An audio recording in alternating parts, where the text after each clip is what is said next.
Well, and I want to give everyone on the call, because you know, most real estate people are drivers or influencers. And so, like, consistently doing a morning meeting with both your sales team and your operations team seems like daunting. Like, what if I'm running late? What if I have a listing appointment? What if I have a coffee appointment or a breakfast appointment? It doesn't have to be too difficult. In fact, in our office, it's a 10-minute conversation. What do you have in front of you today? Do you have any challenges that you need to make requests of the group or anybody, in that circle, right? And what you have any successes that you want to share, and then we report on numbers, right? Everybody has a number that they have to hit, whether they're operations or sales. And so and literally it's a stand-up meeting. It shouldn't be more than 10 minutes, and No. you're done. Well, and the thing is, what I was doing, this is shaking my magic bag of excuses. Right. Okay, well, I'm running late. I have a listing appointment. You know what? Those morning huddles are probably the most critical thing you do in your business that day. Because as you as the rainmaker, the CEO of your corporation, by really wanting self-managed and self-discipline, because most agents are also control freaks and type A personalities, okay, if you know first thing in the morning, okay, what your team is doing, you're allowed to do the brain dump first thing in the morning. Boy, it is freeing, because those support staff, they need that information from your head to them first thing in the morning.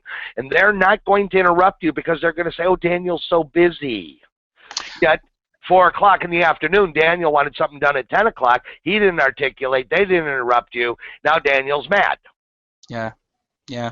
Well, and I think it also gives you an opportunity, and I don't know if you've experienced this with your team, but I talked to a ton of those guys that are doing 5, 6, 7, 800 deals. That small team meeting in the morning, you get to fish out when there's problems of somebody meeting their goals, or there's a personality conflict, or there's something. And many times I'm like, hey, we're not. This is just our 10-minute meeting. We're doing this right now. Let's do a one-on-one in 20 minutes. Yeah, so I can address that particular issues. And really, it's all about, like, and I think this is one of the bigger. And why we're spending so much time, I think this is one of the bigger disconnects. When there's different expectations, like, all you have to do is communicate yours and get theirs. Like, hey, this didn't go, how I thought it should go. Can you tell me what happened for you? And you're just going through that conversation, and that morning meeting provides a safe environment for that flow back and forth between, team members. Well, and we also provide for our clients an agenda for every huddle. So if you have an operations huddle, here's an agenda for the huddle. If you have a sales huddle, here's your agenda for the huddle. And the thing is to make it duplicatable. Now, keep in mind, okay, I know a lot of the listeners are all along the spectrum of sales. Okay, the huddles are put in place, sales and operations huddles, 10 to 15 minutes maximum, depending on the size of your team. But they're also meant to operate without you as the rainmaker.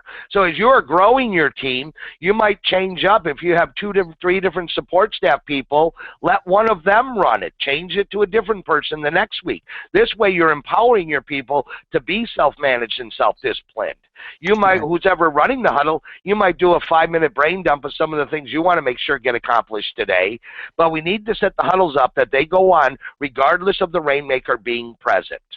Right. Okay, and those are the building blocks to your team. So we have a CRM, we hired a part-time VA. Where do we go from there? Some people want to go to where you were going, Daniel. I'm going to hire a part-time person to be in my office to augment what my virtual person is.